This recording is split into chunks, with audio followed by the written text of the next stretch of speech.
I know that there's a lot of Tennesseans that are being affected by the recent floods. Just want them to know that our thoughts are with them. We're thinking about them, and in particular in mid-state. A lot of fans that are located there, and I just want them to know that we're thinking about them. Got started today with a little bit of our Monday routine, and as we go through the week, it'll be kind of a combination of some game prep and some good-on-good work that we'll get through the course of the week. With that, open it up for some questions. Questions? We'll start with Rob. Coach, just the obligatory quarterback question. Have you established a You wanted to be the first one to go? Yeah, let's get it out of the way. All right, I like it. Yeah, no decisions have been made. Those guys have been great, continue to compete. We'll see where we're at here at the end of this week. Jimmy? There were times during the viewing period that we had where it seemed like during some of the throws against air, there were a lot of balls hitting the ground. Are you better in that regard? Do you feel better about where you are there? Yeah, we've continued to get better, absolutely. More in sync, and it's everybody, right? Routes being on time, being disciplined in it, and then quarterbacks, fundamentals, technique, all those things.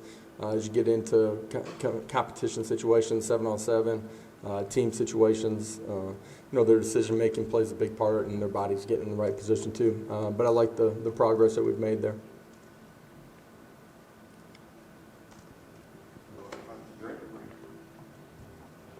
Coach, I know there's always work to be done, but as you get to this point in camp, do you feel like your team, you're getting to that point where it's time to play, that you need to hit somebody else, you need to do some things? And how much is that balancing act this week of game prep versus continue to kind of beat on each other in that 11-on-11 work? Yeah, I like that you started by stating the obvious right there before your question came out. Yeah, we got a lot of work. We will balance it, and we do that during the course of the season too. I think good teams continue to get better as you go through the season, and a part of that is still continuing to work on your fundamentals, your technique by position, but then get some good-on-good work as well during the course of the season. I think it's imperative that you do that inside your program. This week will be a combination of both of those things. We'll start with a little bit of introductory into our game plans on offense and defense, but there's still going to be a lot of good-on-good work this week. Do you like where you are right now? Yeah, as a coach, and you started it, you're never where you want to be, right? As a coach, you always see the things that you got to continue to improve on. I love this team's effort and energy, the way that they've learned how to approach walking up the stairs and going to meetings and being consistent in those competitive behaviors that you got to have. During the course of training camp, throughout summer, throughout spring ball, we've gotten better, man. I think about the first day of full pads in spring ball and where we are today. We've continued to grow, and we are unfinished, and you're always continuing to push forward. But I like this group of guys, man. They care about themselves and their teammates. They care about representing the state of Tennessee the right way.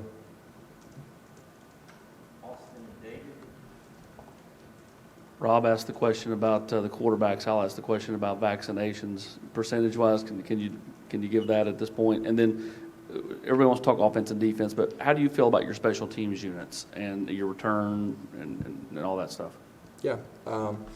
Vaccinations don't have a percentage for you guys. We've continued to move the needle the right direction here as we've gotten through training camp. Guys have continued to do that mostly on their off days, but we're progressing, and we'll continue to progress here as we get close to kickoff. Special teams, I think you got some real experience with Paxton, right? And his consistency as a kickoff guy, as a punter, is important to our program, right? And a guy that, in some respects, I think it's easy for fans or for staff to take for granted in some ways. The snappers have been really competitive throughout training camp. They're going to continue to compete this week before we decide who's going to be the first guy out there on game day. Field goal battle has really been the same way. Those guys are competing in a really good way.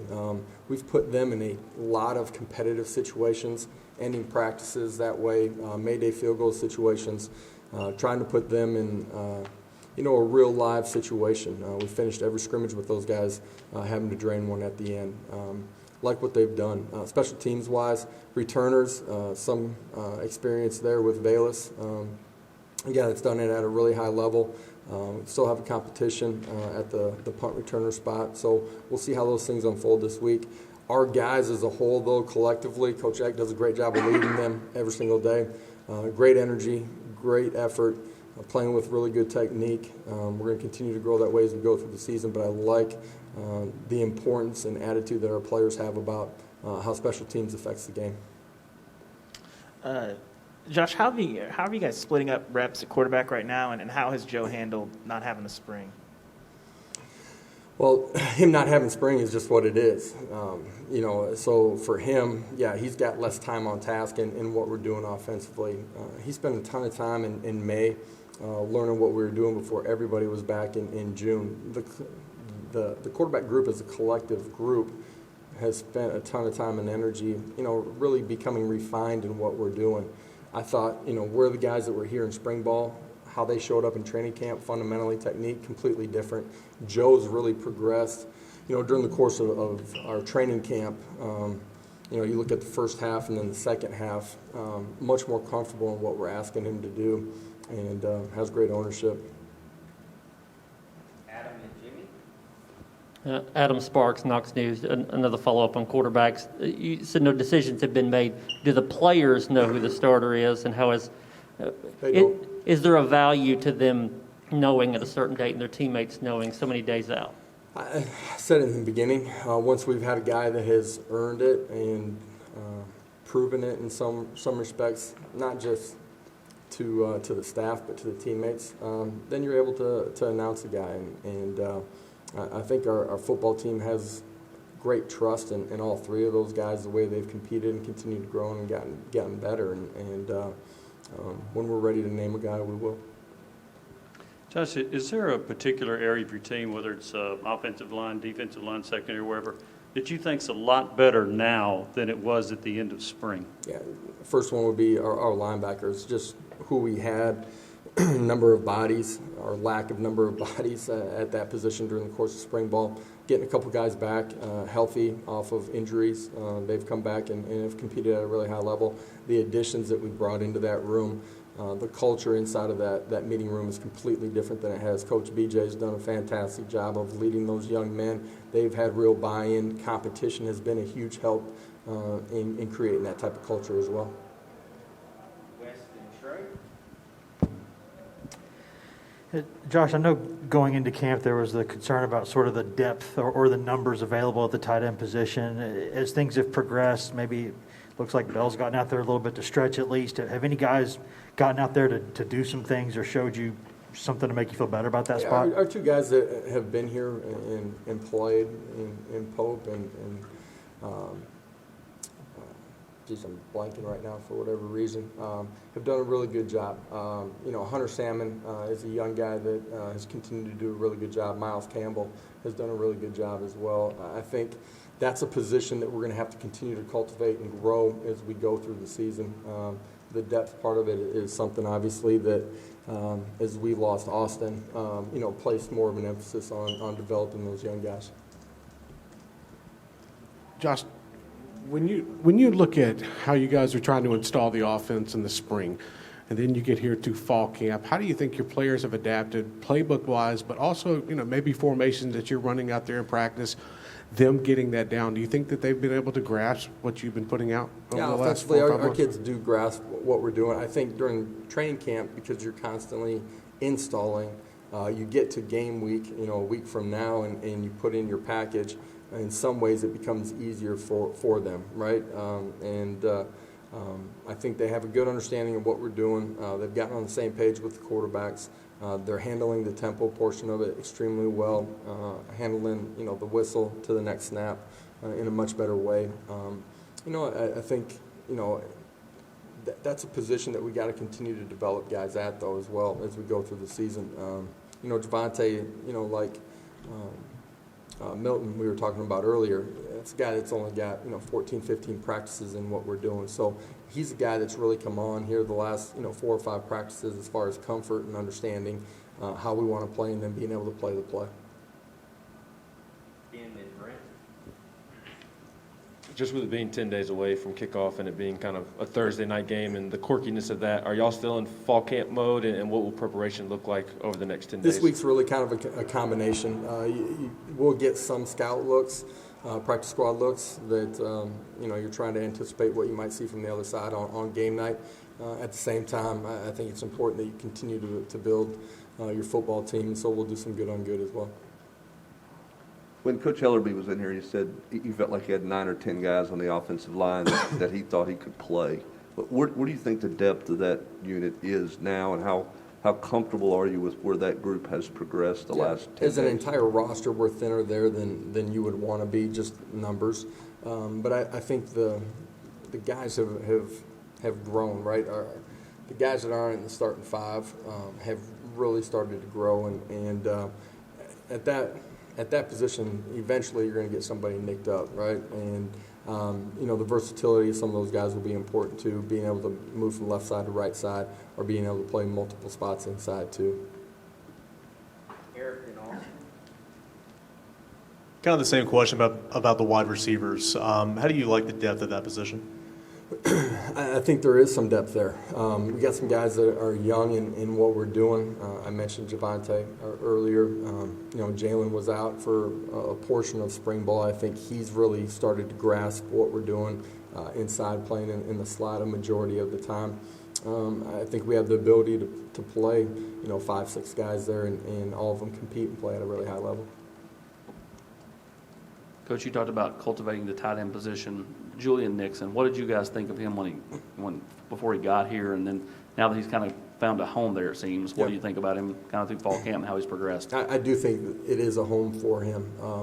A guy that played out on the perimeter a lot, the stuff that you're doing inside the box, whether that's in line or off the ball, is relatively new for him. He's a smart kid that cares. He's learning how to compete on a consistent basis and really strain inside of the core in particular. Natural as a pass catcher. He's got a bright future. Madison, Detroit. Hey, Coach, Tim Banks has said in an ideal defense there's flexibility at every position, especially in the secondary. That's a unit that just had 5 interceptions last season. How would you assess where they are right now, 10 days out from game day? And secondly, what were your conversations like with Brian Maurer that maybe led to him transferring? The defensive backfield, I think there is flexibility there. You have guys that have played multiple positions. We've stressed that since we got here. As you go back and look at spring ball, the summer, and this fall training camp, guys have been put in multiple positions. As somebody gets nicked up or matchups, or maybe you want to change up the matchups during the course of a game week, the flexibility of those guys to play multiple positions. At the end of the day, the more you know, the more comfort you have, the more ownership you have, and creates flexibility during the course of the season too. I like that group in this, that I think they have a clear understanding of what we're doing and are able to play once the ball is snapped as fast as they are. Just one of the things that when I first got here and having conversations with our players, that was something that they struggled with. And I think they like what we're doing on the defensive side of the ball, being multiple, but being able to line up and play football. And on Maurer? With Brian, I just had a conversation where we were at that point in training camp. And ultimately he decided that he wanted a different opportunity for his future. And we wish him nothing but the best. Hey, Josh, when you look at the running back room and those guys trying to get reps out there, how have you guys been able to kind of break that up, even in a scrimmage or at practice? It seems like you've got a pretty deep room when it comes to talent. Can you talk about the guys maybe that aren't Jabari Small, Tyon Evans, and how you're going to use them? Yeah, I think we still have a competition at that spot as we go through this week before we get into game prep. That's a room that you're going to ultimately end up playing 5 guys, maybe 6 during the course of the season. So even if you're not the one or the 2 that's running out there the first week of the season, continuing to grow and mature. And everything's been earned inside of this program from the moment that we got here. They've competed in a good way. Some of them got to continue to grow, but we're going to continue to cultivate that. Last question in the back. Should I just go? Yeah, go ahead. Hey, Coach, I'm sure you've been asked this in the past, but I'm going to ask it anyway. You've developed a lot of great quarterbacks in your time coaching. What are the traits that the starting quarterback of your team will have? Physically, there's a lot of different traits. some are big, some are small, some are freaky fast, some have a freaky strong arm, some are great anticipation throwers. At the end of the day, I think competitive spirit's the number one thing that they got to have. They got to be wired in a way that they're going to compete in the building with their teammates and when they're by themselves every single day. And I think that leads to a leadership trait, too, that you get 10 other guys, but ultimately 120 other guys on the football team to really buy into you. And that comes starting by your work habits. The guys that are competing for the job here have all done that in a really positive way. There's some similar traits between all of them, but there's some differences, too. And at the end of the day, as a head coach and as a staff, you got to trust that guy with the ball, and he's going to be your lead decision maker, and he's got to be sound in what he does. All right.